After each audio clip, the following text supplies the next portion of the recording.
हिंदी साहित्य के द्वितीय वर्ष के विद्यार्थियों का आज की कक्षा में स्वागत है।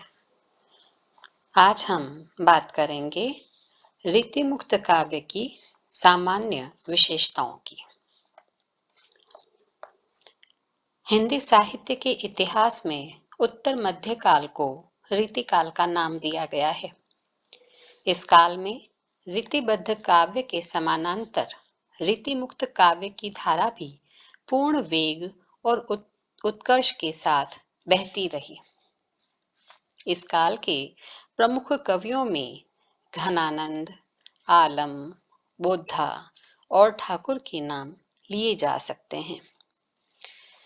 रीतिमुक्त कवियों ने अपने काव्य के माध्यम से एक विशेष प्रकार के साहित्य का सृजन किया, जो कि रीति की बंधी बधाई परिपाटी से सर्वथा अलग था। इसकी प्रमुख विशेषताएं इस प्रकार हैं।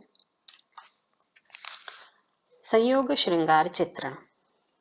रीतिमुक्त कवियों ने संयोग श्रृंगार का कम ही चित्रण किया है, किंतु जितना किया है उसमें भी पीड़ा की अनुभूति किसी न किसी प्रकार बनी ही रहती है। इन कवियों ने संयोग श्रृंगार में आंतरिक सौंदर्य के बिंबों का अधिक प्रयोग किया है। जब ये कवि कविता लिखते थे, तब इनके सामने कोई विशिष्ट सजीव सौंदर्य प्रतिमा जैसे कि सुजान, शेख, सुभान आदि रहती थी। अतः उनकी कविता में प्रत्यक्ष अनुभूति की सरसता, सहजता और रसमग्नता की सामग्री पर्याप्त मात्रा में उपलब्ध होती है। रीतिमुक्त कवियों की दृष्टि प्रेयसी के अंग वर्णन में उतनी नहीं रमती जितनी रूप और गुण से युक्त संपूर्ण आकार की शोभा में रमी है। वे शरीर का स्पर्श कम करते हैं और मानसिक उल्लास का अधिक। संयोग में भी इनके नेत्रों में आंसू रहते हैं। संयोग के क्षणों में इनके मन में प्रिय से मिलन के प्रभाव स्वरूप उल्लास ही उमड़ पड़ता है। प्रेम की क्रीड़ा, हास परिहास में भी इन कवियों ने स्थूलता के स्थान पर मनोल्लास की ही अधिक चित्रण किया है। मोद मद छाके घूमे, रीझी भीजी रस झूमे, गहे चाही रहे चूमे, आहा कहा रती है। अगला बिंदु है वियोग श्रृंगार चित्रण। रीतिमुक्त कवियों का काव्य विरह प्रधान है। वियोग में अनुभूतियां और भी तरल तथा सूक्ष्म हो जाती है। वियोगजन्य अंतरदशाओं का कवि उपमानों और बिंबों के सहारे ऐसा चित्रण करते चलते हैं कि स्वयं पाठक भी भावमग्न हो जाते हैं। घनानंद और आलम के काव्य में विरह वेदना का सरस आस्वादन है। भावात्मकता के कारण प्रारंभ में यह विरह वर्णन स्थूल सा दिखाई देता है, किंतु बाद में परम सत्ता की ओर अभिमुख होकर ऊंचा उठा हुआ दिखाई पड़ता है। इस काव्य में विरह का चित्रण प्रेम की विषमता पर आधारित है। प्रेमी अपने प्रिय पर आसक्त है, उसके वियोग में व्यथित, आतुर और चिंतित है। वह प्राण देकर भी अपने प्रेम का निर्वाह करना चाहता है, किंतु इसके विपरीत प्रिय निष्ठुर, उपेक्षा भाव में मग्न, अन्योन्मुख, भुलक्कड़ और लापरवाह है। वह प्रेम का निर्वाह करना ही नहीं चाहता। यह विषमता घनानंद, आलम, बोद्धा और ठाकुर के काव्य में विद्यमान है। घनानंद में तो यह चरम सीमा तक पहुंची हुई है। इस विषमता के कारण ही इन कवियों के काव्य में संयोग की अपेक्षा वियोग का अधिक महत्व है। ऐसा लगता है कि यह काव्य वियोग के आंसुओं से ही लिखा गया है। वियोगजन्य वेदना को वाणी द्वारा प्रकट नहीं किया जा सकता। संयोग में भी यह वियोग इनका पीछा नहीं छोड़ता। इनके प्रेम की पीड़ा को समझने के लिए हृदय की आंखें चाहिए। तभी तो घनानंद कहते हैं, समझे कविता घन आनंद की, यह आखिन नेह की पीर तकी। रीति मुक्त कवियों के काव्य में व्यक्तिक अनुभूतियों के कारण विरह में प्रभावोत्पादकता आ गई है। स्वच्छंद प्रेम का निरूपण। रीति मुक्त कवियों की प्रेम संबंधी धारणा रीतिबद्ध कवियों से भिन्न है। इनके प्रेम में उदारता है, इंद्रिय वासना नहीं।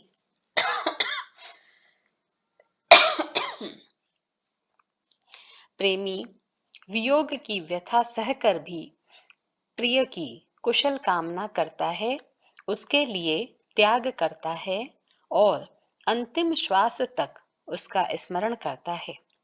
वेदना को प्रेमी अपना भाग्य समझता है और मौन होकर उसे सह लेता है। घनानंद, आलम, बोधा और ठाकुर, इन कवियों ने प्रेम की अनन्यता के भाव दृढ़ता के साथ व्यक्त किए हैं। यह प्रेम भावात्मक है। संयोग और वियोग दोनों ही अवस्थाओं में प्रेमी चाह में मग्न रहता है। प्रारंभ में इनका प्रेम शारीरिक और सांसारिक दिखाई पड़ता है, जो बाद में अशरीरी और परम सत्ता की ओर अभिमुख होकर अलौकिक हो जाता है। वे कहते हैं कि लोग हैं लागी कवित्त बनावत, मोहितो मेरे कवित्त बनावत। सहज भावनाओं का प्रकाशन। रीति मुक्त कवियों का काव्य सहज और शुद्ध प्रेम की निश्चल अभिव्यक्ति है। इन कवियों ने प्रेम मार्ग के बाहरी अव्यावहारिक साधनों का परित्याग करके आंतरिक अनुभूतियों के प्रकाशन को प्राथमिकता दी है। इन्होंने प्रेम को गोपनीय वस्तु नहीं समझा और सहज रूप में अपनी प्रेम भावनाओं का प्रकाशन किया। प्रेम मार्ग में बाहरी बंधन अनुचित है, अतः घनानंद, बुद्धा, ठाकुर प्रेम के बाहरी प्रदर्शन को उपहास का विषय मानते थे। प्रेम व्यापार में तनिक भी वक्रता या टेढ़ापन नहीं है और इसी भाव को दर्शाती ये पंक्तियां द्रष्टव्य है। अति सूधो स्नेह को मार्ग है, जहां नेकु सयानप बांक नहीं। जहां साँच चले तजी आपुन पो, झिझके कपटी जे निसाक नहीं। घन आनंद प्यारे सुजान सुनो, यहाँ एकते दूसरी आंक नहीं। तुम कौन सी पाटी पढ़े हो लला, मन लेहु पे देहु छटाक नहीं। अगली विशेषता है आत्मानुभूतियों का प्रकाशन। रीति मुक्त कवियों की प्रेमानुभूतियां आत्मानुभूतियों के रूप में व्यक्त हुई हैं। रीतिबद्ध कवियों ने प्रेमी प्रेमिकाओं या नायक नायिकाओं की योजना से प्रेम भावना की जो अभिव्यक्ति की है, वह पराये प्रेम का निदर्शन इस काव्य में नहीं है। यहाँ अर्थात रीति मुक्त कवियों ने अपने जीवन में प्रेम, श्रृंगार, विरह की जैसी अनुभूतियां की, उसे सच्चाई के साथ लोक के सामने रखने में ही इस काव्य की सार्थकता दिखाई देती है। इस धारा के कवियों ने अपने व्यक्तिगत जीवन में किसी न किसी से प्रेम की चोट खाई।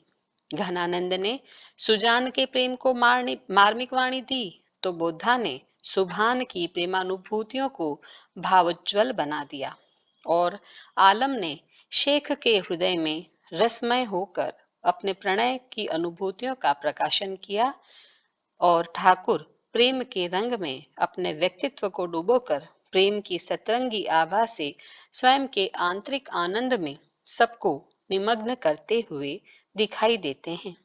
इस प्रकार रीति मुक्त काव्य लौकिक प्रेम व्यथा का मर्म लिए हुए है। सौंदर्य चेतना। रीति मुक्त काव्य के प्रणेता कवियों की सौंदर्य चेतना सजीव चेतना से बंधी थी। अंग प्रत्यंग और संयोग के आमोद प्रमोद युक्त चित्रों से इन कवियों को रस नहीं मिलता था। स्थूल सौंदर्य के स्थान पर सौंदर्य चेतना की अनुभूति इनकी प्रखर थी। रीति मुक्त कवियों में घनानंद ने सर्वथा भंगिमापूर्ण और रसपूर्ण चित्र अंकित किए हैं। इन कवियों के चित्रों में इंद्रियता है, किंतु वह मोती की कांति की तरह कोमल है। उदाहरण देखिए, लाजनी लपेटी चित वनि भेद भाव भरी, लसती ललित लोल चल तिर छानी में, छवि को सदन गोरो बदन रुचिर भाल, रस निचुरत मीठी मृदु बतियानी में, आनंद की निधि जग मगाती छबीली बाल, अंगिन अनंग रंग ढोरी मोरी जानी में। प्रकृति चित्रण। रीतिबद्ध कवियों ने 12 मासा और षड ऋतु वर्णन में उद्दीपनगत चित्र प्रस्तुत करने में प्रकृति के सौंदर्य की पराकाष्ठा समझी। शीतल समीर, चांदनी, खिले हुए पुष्प विरही जनों को पीड़ित करते दिखाई पड़ते हैं। कामशास्त्रीय परंपरा में ये ऋतुएं, विशेष रूप से बसंत और पावस, सर्वाधिक उद्दीपक होती है। रीति मुक्त कवियों ने भी इन दोनों ऋतुओं का वर्णन किया है, किंतु उसमें परंपरागत सांचे के स्थान पर उन्मुक्त भावधारा है। व्याकुलता का जैसा चित्रण प्रकृति के माध्यम से घनानंद और द्विजदेव ने किया है, वैसा अन्य कोई शायद ही कर सके। घनानंद का प्रकृति के प्रति जो साहचर्य है वह किस प्रकार से दिखाई पड़ता है, उसका उदाहरण दृष्टव्य है। कारिकूर कोकिला कहाँ को बैर काढ़ तीरी, कूकी कूकी अब ही करे जो किन कोरी ले, पेड़े पड़े पापी ये कपाली निसी द्योस ज्यों ही, चातक करे घातक वह तू कान फौरी ले। भक्तिपूर्ण उद्भावनाएं। रीति मुक्त कवि व्यक्तिगत क्षेत्र में प्रेम में निराश होकर कृष्ण भक्ति की ओर उन्मुक्त हुए हैं। इनकी भक्ति प्रेम में निराशा की प्रतिक्रिया है। इनकी रचनाएं भक्त कवियों के समान है। घनानंद भक्ति संप्रदाय में दीक्षित होकर भी अपने लौकिक प्रेम का आधार सुजान को नहीं भूल सके। कृष्ण को उन्होंने जान, जान राय, सुजान आदि नामों से याद किया है। कृष्ण लीला के द्वारा भी ये कवि अपनी आत्मानुभूतियों को ही व्यक्त करते रहे। भक्त कवियों से इनकी यह भिन्नता थी कि भक्त कवि अपनी सांप्रदायिक निष्ठा से बंधे थे, जबकि ये कवि स्वच्छंद रूप से प्रेम परक भक्ति भाव की अभिव्यक्ति कर रहे थे। सांस्कृतिक झांकी। रीति काव्य के सभी कवि लोक के प्रति उदासीन रहे हैं। उन्हें तो प्रेम की मधुर बतियां करने और प्रेम की गलियों में घूमने से ही फुर्सत नहीं थी, लेकिन वे लोक और समाज के जीवन को भला कैसे जान सकते थे। किंतु रीति मुक्त कवियों ने लोक जीवन के सांस्कृतिक वातावरण की सुरमय झांकी प्रस्तुत की है और उसके मंगल पक्ष का उद्घाटन किया है।